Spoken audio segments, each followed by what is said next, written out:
Welcome to the திவி fashion channel. நாம் இன்றைக்கி ஆரி ஒர்க்கு ரெக்கார்டு தான் பார்க்க போகிறோம். என்னோடய ஆரி ஒர்க் ரெக்கார்டில் நான் என்னெல்லாம் இன்க்ளூட் பண்ணியிருக்கேன் அப்படின்னு சொல்லிட்டு பார்க்கலாம். ஃபஸ்ட்டு என்னோடய ஃபஸ்ட்டு பேஜில் அங்கே சென்டர்லேருந்து ஒரு காப்பி தருவாங்க. அதை நம்ம பின் பண்ணியிருப்போம். அதில் நெய்மு சிக்னேச்சர் எல்லாம் போட்டிருக்கோம்.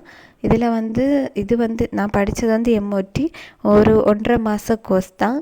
அதில் 1.5 மாத கோர்ஸில் என்னெல்லாம் கம்ப்ளீட் பண்ணியிருக்கேன் அப்படின்னு சொல்லி பார்ப்போம். நான் எம்ப்ராய்டரும் கம்ப்ளீட் பண்ணியிருக்கேன். ஏற்கனவே ஒரு வீடியோ போட்டிருக்கேன். இது ஆரிக்குள்ளே இதுதான் ஆரி கொஞ்சம் இதுதான் இருக்குது ஒர்க்கு. ஃபஸ்ட்டு ஆரி ஒர்க் அப்படின்னு சொல்லிட்டு ஒரு அழகான ஒரு பிக்சர் எல்லாம் வரைஞ்சிட்டு அதுக்கப்புறம் தான் ஆரி த்ரெட் ஒர்க் அப்படின்னா நம்ம த்ரெட் இது பேசிக் ஸ்டிச் தான் அதில் கொடுத்துருப்பேன். இதெல்லாம் சின்னதாட்டு அப்படின்னா நம்ம படிக்கும்போது ரொம்ப இதாக படிக்குவோம். ஆனால் ரெக்கார்டில் வைக்கும்போது சின்னதாட்டு தான் ஒர்க் பண்ணுவோம். அப்படின்னா சின்னதாட்டு ஒர்க் பண்ணி அதில் ஒரு ஹார்ட் எல்லாம் வரைஞ்சி வச்சுருக்கேன். அது வரைஞ்சி வச்சது கிடையாது. அதை ஆரியில் ஸ்டிச் பண்ணி அதை கட் பண்ணி ஒட்டினது தான். இந்த ஸ்டிச்சஸ் எல்லாம் இது இன்னும் உண்டு. நான் பேசிக் கொஞ்சம் ஸ்டிச் தான் இன்க்ளூட் பண்ணியிருக்கேன். அடுத்து ஷேப்பர்ஸ் இது பேசிக்காட்டு ஆரி ஒர்க் படிக்கிறவங்க கண்டிப்பாக இந்த மாதிரி ஷேப் படிப்பாங்க. இது படிக்கிறதுக்கு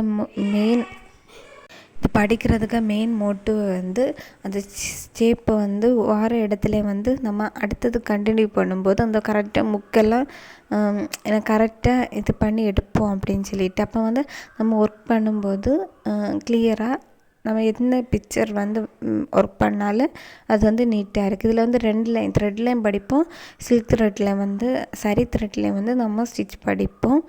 அதுக்கப்புறம் ஆரி பீட்ஸ் ஒர்க்கு. இதில் மொத்தம் பீட்ஸாக ஒர்க் பண்ணியிருப்பேன். இதில் சின்னதாட்டு பூ மாதிரி உள்ள பீட்ஸு, சின்ன 4 ml 3 ml பீடு, அடுத்து சீக்வென்ஸு இதெல்லாம் இன்க்ளூட் பண்ணி தான் படிச்சிருப்பேன். இதெல்லாம் நம்ம ஸ்டிச் லைட்டாக ஸ்டிச் பண்ணிவிட்டு அதுக்கப்புறம் நம்ம துணியில் ஸ்டிச் பண்ணும்போது நமக்கு ஒரு ஐடியா கிடைக்கும் இதே மாதிரி பண்ணணும் அப்படின்னு சொல்லிட்டு. அது மட்டும் இல்லை நம்ம துணியில் போடும்போது அது நீட்டாக இருக்குது, இது பண்ணலாம் இப்படி இருக்குது அப்படின்னு சொல்லிட்டு நமக்கு கிளியராக தெரியும். அதுக்கப்புறம் அந்த பீட்ஸ் வச்சு நான் ஒர்க் பண்ணியிருக்கேன். எனக்கு ரொம்ப பிடிச்சது அந்த கை வச்சுருக்கேன் பாருங்கள், அந்த ஒர்க்கு தான். அது ரொம்ப ஈஸி தான், நீங்களும் ட்ரை பண்ணி பாருங்கள். சின்னதாட்டு அந்த முக்கோண ஷேப்பில் உள்ள இது தான் ஸ்டோன் எடுத்திருக்கேன். அதை சுற்றி கொடுத்துட்டு சென்டரில் ஒரு ரவுண்ட்ஸ் பீடு கொடுத்துட்டு அதை சுற்றி சில்க் த்ரெட் இல்லை சரி த்ரெட் யூஸ் பண்ணியிருக்கேன். சரி த்ரெட்டை வச்சு நம்ம செயின் போடி இது மாதிரி செயின் ஸ்டிச் தான் போட்டிருக்கேன். பார்க்க ரொம்ப அழகாக இருந்தது. அதெல்லாம் நம்ம சுடிதாரில் எல்லாம் போடும்போது ரொம்ப ரொம்ப அழகாக இருக்குது. நம்ம ட்ரை பண்ணி பாருங்கள். மேலே எல்லாம் கொடுத்துருக்கு. எல்லாம் நம்ம ஓர இதுக்கு யூஸ் பண்ணுற ஸ்டிச்சஸ் தான். அடுத்து நெட் ஒர்க்கு அடுத்து 3D ஒர்க்கு. நெட் ஒர்க் அப்படின்னு சொன்னால் நெட்டில் நம்ம நிறைய மாடல் பண்ணலாம். என்னோட இதில் 3 தான் பண்ணி வச்சுருக்கேன். இதில் ஃபஸ்ட்டு இது பேசிக் நெட் ஒர்க்கு. நம்ம பேசிக் பேக்கு சுடிதார் அதுக்கெல்லாம் போடுற நெட்டு பேக் கழுத்து. இது கையில் சுடிதார் நமக்கு ஓன் ஐடியா அது எங்கே கொடுக்கணும் அப்படின்னு தோணுதோ அங்கே நமக்கு அந்த ட்ரெஸ்ஸில் இன்க்ளூட் பண்ணலாம். அடுத்து இது 3D ஒர்க்கு. 3D ஒர்க் அப்படின்னு சொன்னால் நம்ம ஒன்றில் பண்ணிவிட்டு அதை கட் பண்ணி அதை கொஞ்சம் கூட ஹைலைட் பண்ணி நம்ம எடுப்போம். அதே மாதிரி அதில் ஒரு அழகான ஒரு ஃப்ளவர் தான் மேக் பண்ணியிருக்கேன்.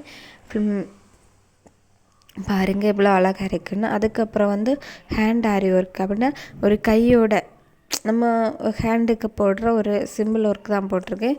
நடுவில் ஒரு அழகான ஒரு தாமரை வரைஞ்சிட்டு அதில் நம்ம படித்த ஸ்டிச்சஸ்லேருந்து தான் ஒர்க் பண்ணியிருக்கேன். அதுக்கப்புறம் லைன் மாதிரி கோட் மாதிரி போட்டுட்டு கொஞ்சம் தூரம் த்ரெட் கொடுத்து அடுத்து பீடு கொடுத்து அந்த ஃபுல் கையை கவர் பண்ண ஒர்க் பண்ணும்போது இதே மாதிரி சிம்பிள் ஒர்க்கை பாருங்கள். ஆனால் நடுவில் சென்டர் இது பண்ணிவிட்டு ஃபுல்லாட்டு ரெக்கார்டு கம்ப்ளீட் ஆச்சு. நான் ஆரி ரெக்கார்டில் கொஞ்சம் தான் இன்க்ளூட் பண்ணியிருப்பேன், ரொம்ப கொடுத்துருக்க மாட்டேன்.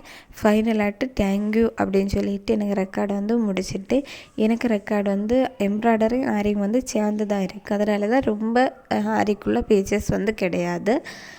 பிடிச்சிருக்கான்னு பாருங்கள். இந்த ரெக்கார்டு பிடிச்சிருந்தா எனக்கு கமெண்ட் பண்ணுங்கள். பிடிச்சிருந்தால் லைக் பண்ணி சப்ஸ்கிரைப் பண்ணுங்கள்.